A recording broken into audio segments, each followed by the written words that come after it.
Hello everyone, welcome to drama 1। Part 7 की शुरुआत में हम देखते हैं कि सिन पीडी से मिलने के लिए चाहता है तो वो मना कर देता है कि ली जोंग सुक ने हाथ मारा है तो मैं इसमें कुछ भी नहीं कर सकता।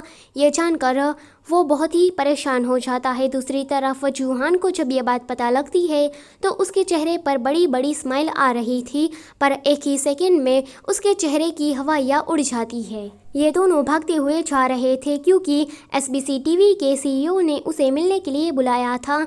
सीन अभी भी वहीं पर ही था, उसे भी एसबीसी टीवी के सीईओ से मिलना था। वो जब उसके ऑफिस में जाने की ट्राई करता है तो दूसरे एम्प्लॉयज उसे धक्के मारकर बाहर करने लगते हैं। ये दोनों भी तभी ही वहाँ पर आते हैं। ली जोंग सुक तो स्माइल करके अंदर चला जाता है। सीईओ ली जोंग सुक जब उस सीईओ से मिलता है तो ये और कोई नहीं पर टॉयलेट पेपर ही था। ली जोंग सुक कहता है कि मैंने पहले ही अपनी बात को क्लियर कर दिया है। तो एसबीसी का सीईओ कहता है कि हाँ मुझे पता है, तुमने यही कहा था ना कि अगर तंत्रा बैंड यहाँ आती है, शो करती है तो तुम के-टॉप के एक भी सिंगर को यहाँ नहीं आने दोगे। ये बंदा तो फालतू बातें करके ली जोंग सुक का टाइम बिगाड़ रहा था। लास्ट में वो कहता है कि वो तंत्रा बैंड को स्टेज देगा और उसकी लाइव ब्रॉडकास्टिंग अपने टीवी पर भी करेगा। देखो, तुम ये मत समझना कि सिन के साथ मेरा कोई अच्छा रिश्ता वगैरह है, बस मुझे उसका म्यूजिक, उसका जो काम है वो पसंद आया, इसलिए मैंने ये फैसला किया है। गुस्सा होकर सीईओ ली जोंग सुक तो वहाँ से जाने लगता है। तो एसबीसी का सीईओ कहता है कि आज से हमारे यहाँ के टॉप का एक भी सिंगर और एक्टर काम नहीं करेगा एंड जो भी ड्रामा चालू है, शो चालू है, मैं उन्हें भी रुकवा दूंगा और तुम्हारे सारे एक्टर और सिंगर को तुम्हारे यहाँ भेज दूंगा।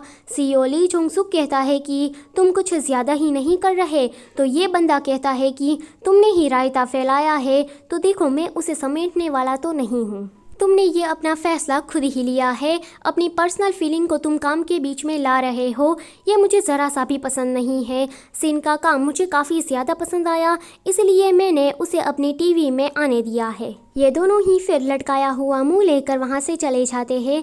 सीन वहीं पर ही था। पीडी आकर कहता है कि तुम्हें स्टेज मिल गया है।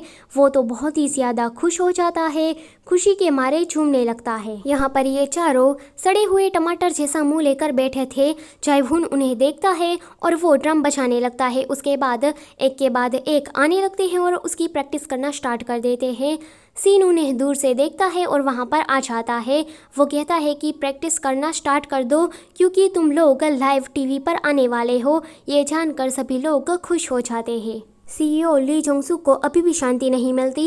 वो कहता है कि एसबीसी कुछ नहीं कर रहा तो क्या हुआ, बाकी जगह जैसे कि रेडियो, लोकल चैनल, इन्हें कह दो कि तंत्रा बैंड को कोई भी ना ले। फिर वो मिस्टर ब्यून को मिलने के लिए बुलाता है।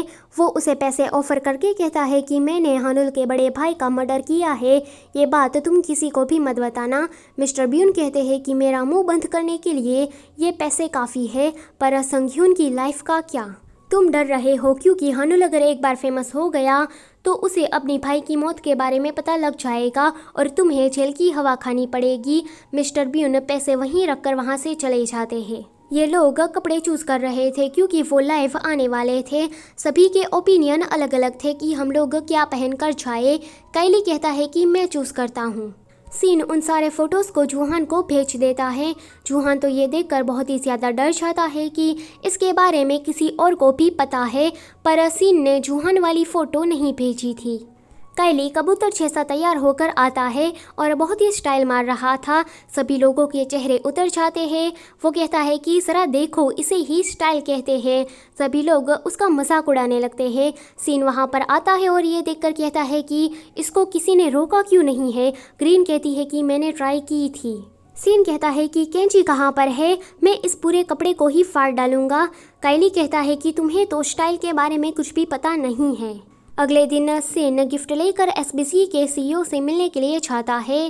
पीडी उसे रास्ते में मिल जाता है। उसे जब पता चलता है कि ये गिफ्ट देने वाला है हमारे सीईओ को, तो वो कहता है कि हमारे सीईओ इस टाइप के इंसान नहीं है। वहाँ पर सीईओ आ भी जाता है। सीन को तो पता नहीं था, इसलिए वो ऐसे ही कैजुअली बात कर रहा था। उसके जाने के बाद पीडी कहता है कि यही तो है हमारे सीईओ। सिन तो शौक हो जाता है और उसके पीछे जाकर गिफ्ट देने वाला था। सीईओ कहता है कि क्या ये मेरे लिए है, तो मुझे ये नहीं चाहिए। मैंने तुम्हें लिया क्योंकि मुझे तुम्हारा काम अच्छा लगा था। वैसे मैं किसी से ऐसी घूस नहीं लेता हूँ। ये अंदाज सिन को बहुत ही ज़्यादा पसंद आता है। इन लोगों का कॉस्ट्यूम भी रेडी हो जाता है। काइली के अलावा सभी लोगों को ये कॉस्ट्यूम अच्छा लग रहा था। फिर ये लोग टीवी स्टेशन आ जाते हैं जहाँ पर इन लोगों की एंट्री तो बड़ी ही ढांसू थी।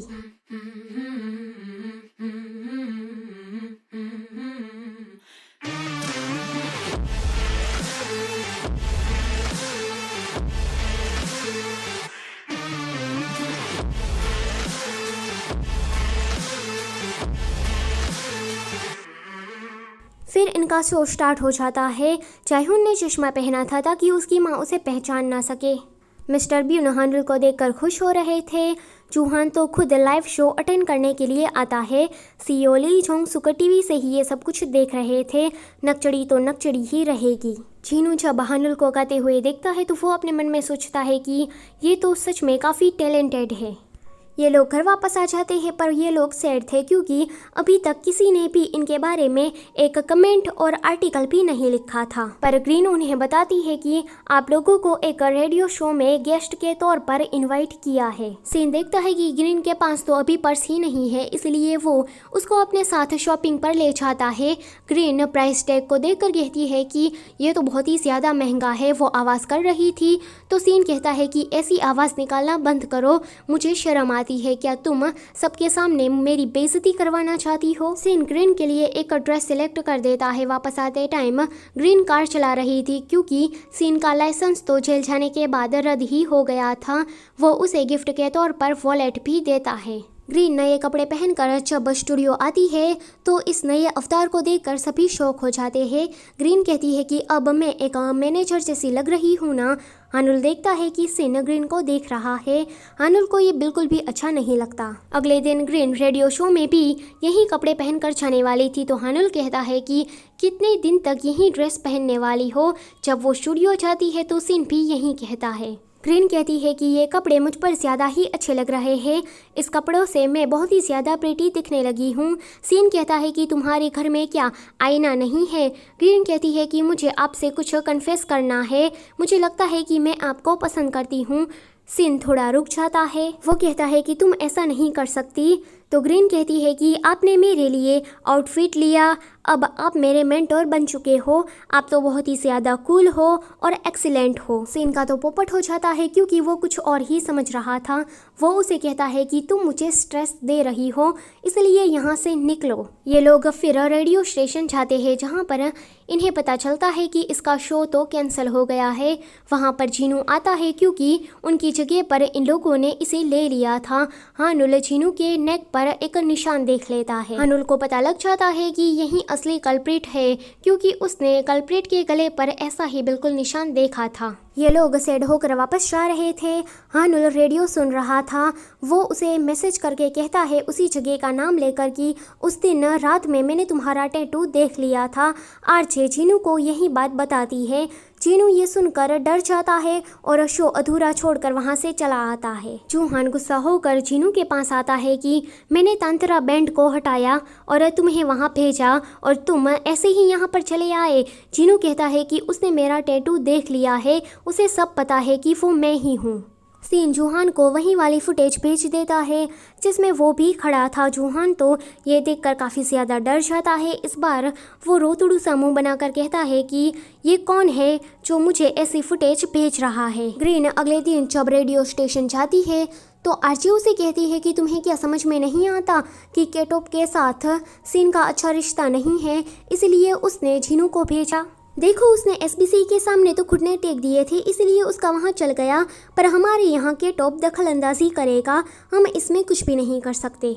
ग्रीन भागती हुई सीन के पास जाती है और कहती है कि क्या तुमने पीडी के सामने घुटने टेक दिए थे? सीन कहता है कि किसने कहा ऐसा? देखो मैं तो बस उसे सिर्फ ग्रीट ही कर रहा था। ग्रीन कहती है कि मुझे आप जैसा ही एक मैनेजर बनना है। सीन कहता है कि क्या मैं तुम्हें इतना ज़्यादा औसम लगता हूँ? पर फिर भी मेरी तरह किसी के सामने झुकना मत। काइली एक फेमस म्यूजिशियन ली संग वुन को देखकर उसके मुंह पर च्युइंगम चिपकाने लगता है। जानवी ये देख लेता है। उसके बाद वो लोग देख रहे थे कि इसी म्यूजिशियन का एक इंटरव्यू लिया जा रहा था। एक्चुअली वो भी जुलियार्ड यूनिवर्सिटी से पढ़ाई कर कर आया था। काइली को ये देखकर बिल्कुल भी अच्छा नहीं लग रहा था, पर ग्रीन के मन में तो अलग ही खिचड़ी पक रही थी। वो सिन से कहती है कि क्यों ना हम ली सांग वुन का इंटरव्यू काइली के साथ ले, क्योंकि दोनों ने ही जुलियार्ड यूनिवर्सिटी से पढ़ाई की है। सिन्हा कहता है कि बाद में सारे लोग काइली को मना रहे थे कि देखो ये हमारे लिए एक अच्छी अपॉर्चुनिटी है, केटोप इसमें कोई भी दखलंदाजी नहीं कर पाएगा, पर काइली तो मना कर देता है। वो तो रोने लगता है। काइली कहता है कि मैंने उस साले ली सांग वुन की वजह से जुलियार्ड में बहुत ही बुरा वक्त बिताया है। हम दोनों ही राइवल थे, क्योंकि हम दोनों ही कोरिया से थे। मैं चाहे कितनी भी ट्राई कर लूँ, कितनी भी मेहनत कर लूँ, पर हमेशा ही मैं सेकेंड आता था और वो हमेशा ही फर्स्ट प्लेस लाता था। सेन कहता है कि भाड़ में गया इंटरव्यू, क्योंकि मैं तुम्हारी फीलिंग को समझ सकता हूँ। काइली का मूड ठीक हो जाता है तो वो वापस आ जाता है। ग्रीन उसे फिर से कन्विंस कराने की ट्राई करती है। काइली का मूड फिर से बिगड़ जाता है। अब सीन उन दोनों को बात करते हुए सुन लेता है। वो ग्रीन को डांटता है कि तुम यहाँ से निकलो, आज से ही मैं तुम्हें मैनेजर की जॉब से फायर करता हूँ, क्योंकि मुझे तुम्हारे जैसे लोग चाहिए ही नहीं। ग्रीन तो रोने लगती है और ये वाला एपिसोड भी यहीं पर ही ख़त्म होता है। अगर वीडियो अच्छी लगी है तो प्लीज़ उसे लाइक कर देना और चैनल पर नए हो तो उसे सब्सक्राइब करना मत भूलना। Thank you for watching.